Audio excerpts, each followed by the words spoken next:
Alrighty, so we're a couple of weeks through the 2018 NFL season, and as is par for the course, it's about that time that I give you an updated mock draft.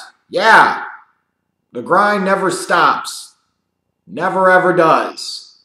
I'm just still getting into the very early stages of watching players and breaking down prospects and so forth. A long road to go, I promise you. So what you're seeing now, in no way, shape, or form, is automatically a representation of what I think is going to be come several damn months from now in 2019. Okay? Get it? Got it? Good. All right. I will say this, though. Early returns. This defensive class is really, really good. And this is clearly going to be a defense-dominated draft, especially in round one, especially the defensive line talent. And if you want to throw in a couple of edge rushers and a couple of linebackers in the mix, this is a really, really good draft at the top and early on in terms of front seven talent. Now, I still think at the moment the kind of runaway leader early on to be the #1 overall pick next year is Nick Bosa from Ohio State. I know he just had a little bit of an injury here, but the dude is going to get compared to his brother. The dude might be better than his brother. I think this dude plays harder than his brother on a more consistent basis. He's going to be a top pick unless something really seriously tragic happens or there's something else that comes up off the field.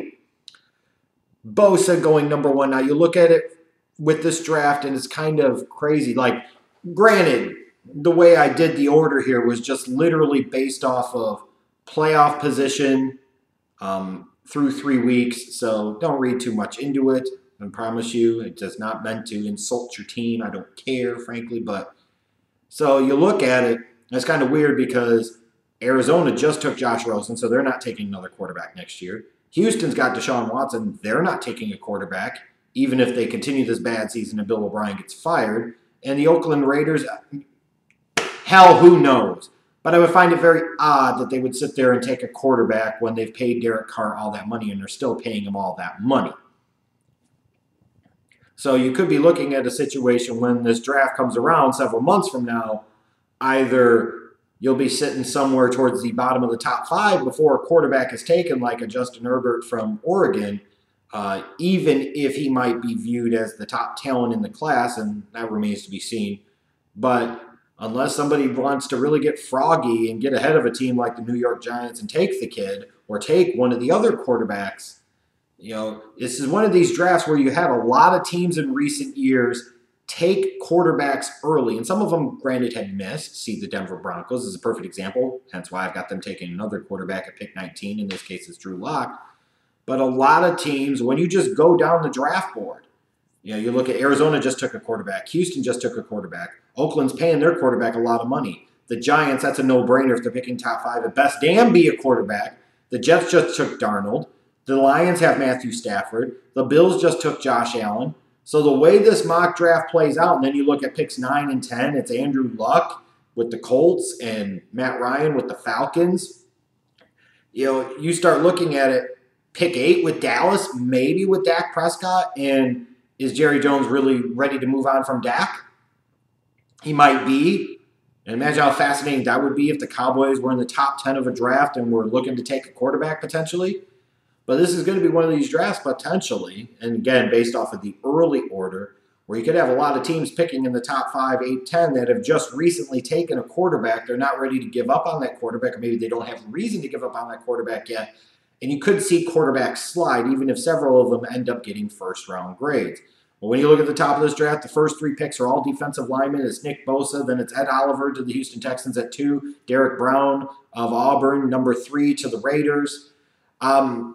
Some of you might wonder why Jeffery Simmons from Mississippi State isn't on that list.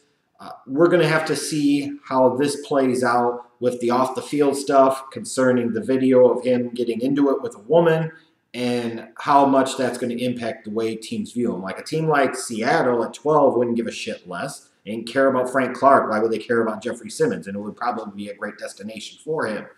But you look at The quarterbacks, I've got the kid from Oregon is the top quarterback right now.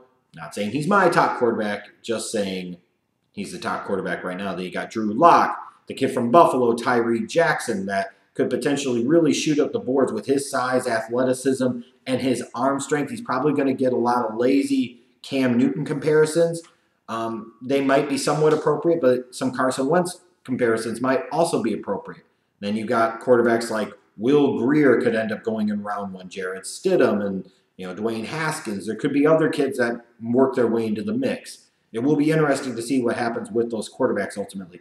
But like I mentioned earlier, this draft is crazy good and crazy deep at the top with pure defensive line talent. It absolutely is. What I got 5 of them going in the top 10, another 2 of them going picks 12 and 13, another one at 16, another one at 18. I mean, it's crazy. And when you look at it, there are going to be really good players on the defensive line that are going to drop. And with the Raiders, just throwing them out there as one team, they could use a couple of defensive linemen, especially since they traded away the one that could actually get to the quarterback. You might have 2 chances to get one right. And since you traded away Khalil Mack, you're going to get a pick in the top 10. Unfortunately, it's going to be your own and not the Bears.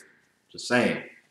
But you can read them and weep, my one-round mock down below. As we get into October, I will start to pay closer attention and study prospects more. And it's a process over the next several months. I will be starting with some of the big-name quarterbacks and then probably immediately flip over to the defensive line prospects because there's so many of them that are getting so much attention right now that I want to be up to speed on them as much as I can.